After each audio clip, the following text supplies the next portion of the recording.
നമസ്കാരം. ഇത് ചിറയൻകീഴ് ശാർക്കര ശ്രീ ഭഗവതി ക്ഷേത്രത്തിൽ നിന്നുള്ള വീഡിയോ ആണ്. ഇത് ശാർക്കര മൈതാനിയിൽ നടന്ന കാളിയൂട്ടിൻ്റെ ചില ഭാഗങ്ങളാണ് ഈ വീഡിയോയിൽ ഉൾപ്പെടുത്തിയിരിക്കുന്നത്. നൂറ്റാണ്ടുകൾ പഴക്കമുള്ള വളരെ പ്രാചീനമായ ഒരു കലാരൂപമാണ് ഈ കാളിയൂട്ട്. ഈ കാളിയൂട്ട് വടക്കൻ കേരളത്തിൽ നിന്ന് വന്ന ഒരു കലാരൂപമാണ്. ഈ തിരുവിതാംകൂറിൽ നിന്നുള്ള രാജാക്കന്മാർ വടക്കോട്ടൊരു നാട്ടുയുദ്ധത്തിന് പോയപ്പോൾ ആ യുദ്ധത്തിൽ വിജയിക്കുകയാണെങ്കിൽ ഈ ക്ഷേത്രത്തിൽ തിരിച്ചു വരുമ്പോൾ ഇവിടെ ഒരു കാളിയൂട്ട് എന്നുള്ള ഒരു വഴിപാട് നടത്തിയേക്കാമെന്ന് അവർ പറയുകയും അതിനെ തുടർന്ന് യുദ്ധത്തിൽ അവർ വിജയിക്കുകയും ചെയ്യുമ്പോൾ വന്ന് ഈ വർഷം തോറും ഈ കാളിയൂട്ട് മഹോത്സവം ഇവിടെ ശാർക്കര മൈതാനിയിൽ നടക്കുന്നുണ്ട്. ഇതിൻ്റെ മുന്നോടിയായിട്ട് തലയ്ക്കും ദിവസം വ്യാഴാഴ്ച ദിവസം നിറപറ എടുക്കുന്ന ഒരു ചടങ്ങുണ്ട്. ഈ കരകൾ തേടിപ്പോയി അവിടെ നിന്നെല്ലാം നെല്ല് ശേഖരിച്ച് ഇങ്ങനെ നിറപറ എടുക്കുന്ന ഒരിതാണ്. അത് സാങ്കല്പികമായിട്ട് പറയുകയാണെങ്കിൽ ദാരികനെ തേടി ഭദ്രകാളി ഇറങ്ങി പുറപ്പെടുന്നതിന് മുമ്പായിട്ട് 9 ദിവസത്തോളം ഇവിടെ ക്ഷേത്രത്തിൻ്റെ ഒരു വശത്ത് തന്നെ ഈ അംഗം കുറിക്കുന്ന ഒരു പോരുണ്ട്. അത് വാക്പോരാണ്. അങ്ങനെ അങ്ങോട്ടും ഇങ്ങോട്ടും പരസ്പരം കുറ്റം പറഞ്ഞുകൊണ്ടുള്ള ഈ വാക്പോരിൽ അവസാനമായിട്ട് യുദ്ധത്തിനായിട്ട് ദാരികനെ ഈ നിലത്തിപ്പോരനായിട്ട് വിളിക്കുകയും ഇവിടെ അങ്ങനെയാണ് ഇതിൻ്റെ ചടങ്ങുകൾ നടന്നു പോകുന്നത്. അപ്പോൾ ഈ ദാരികനെ തേടി 2 കരകളിലായിട്ട് പോകുന്നതാണ് ഈ ഭദ്രകാളി. അപ്പോൾ അത് വ്യാഴാഴ്ചയാണ് നടക്കുന്നത്. ഈ വ്യാഴാഴ്ച ദിവസം കഴിഞ്ഞിട്ട് വെള്ളിയാഴ്ച വൈകുന്നേരമായിരിക്കും ഇവിടെ കാളിയൂട്ടും മഹോത്സവം നടക്കുന്നത്. ഈ ചുട്ടി കുത്തി ഈ മുദ്രയെല്ലാം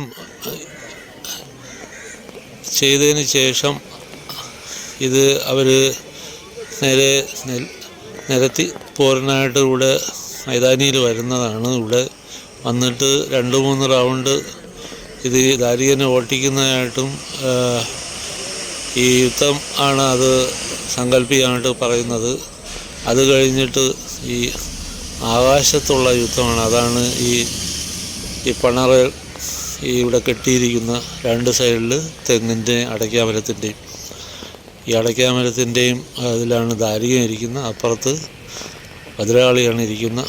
അത് കഴിഞ്ഞ് താഴെ ഇറങ്ങിയിട്ട് വലിയ വാർപ്പിലെല്ലാം അരുത്ത വെള്ളം കലക്കി വെച്ചിട്ടുണ്ട്. അതിൽ നിന്നുള്ള അരുത്ത വെള്ളം കോരി തളിക്കുകയും ഈ വാഴ വെട്ടുകയൊക്കെ ചെയ്യും. ഇവിടെ ഒരു കുരിശിയെല്ലാം ഉണ്ട്. അത് നടന്നു കഴിയുമ്പോഴേ ഈ യുദ്ധം അവസാനിക്കുന്നത്. അത് കഴിഞ്ഞിട്ട് ക്ഷേത്രത്തിൻ്റെ ചുറ്റുപാടും ഒരു വലം വെച്ചിട്ടുള്ള ഒരു ഇതും കൂടെ ഉണ്ട്. അത് അടുത്ത വർഷവും ഇത് തുടരും എന്നുള്ള രീതിയിലുള്ള ഒരു ഇതാണ് ഈ കഥകളിയായിട്ട് ബന്ധപ്പെട്ട്.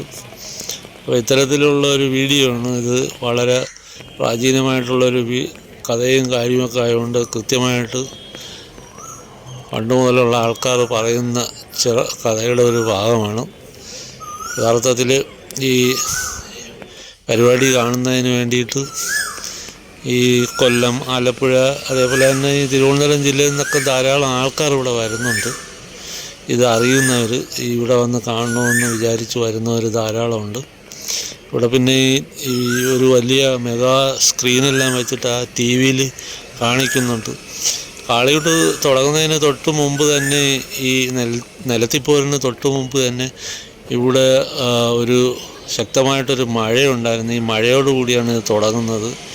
അതുകൊണ്ട് തന്നെ കുറച്ചധികം ആൾക്കാർ ഇവിടെ വന്ന് നിന്ന് കാണുന്നതിന് കുറവായിരുന്നു. അപ്പോൾ പിന്നീട് മഴ തോർന്നപ്പോഴാണ് ആളുകൾ വന്നത്. പക്ഷേ ആൾക്കാരെല്ലാം ധാരാളം വന്നെങ്കിലും അവർ പല സ്ഥലത്ത് മഴ നനയാതെ കയറി നിന്ന് അങ്ങനെയൊക്കെ ഇത് അവസാനിക്കുന്നത്. ഈ പ്രോഗ്രാം അവസാനിക്കുന്ന സമയത്തും ഇവിടെ മഴ ഉണ്ടായിരുന്നു, ചെറിയ ചാറ്റൽ മഴ ഉണ്ടായിരുന്നു. അപ്പോൾ ഇത്തരത്തിലുള്ള ഒരു ചെറിയ വീഡിയോ ആണ്. വീഡിയോ ഇഷ്ടപ്പെടുകയാണെങ്കിൽ നിങ്ങൾ സപ്പോർട്ട് ചെയ്യുക. വീണ്ടും കാണാം. അടുത്ത വീഡിയോയ്ക്ക് കാത്തിരിക്കുക. അതുവരെയ്ക്കും നന്ദി, നമസ്കാരം.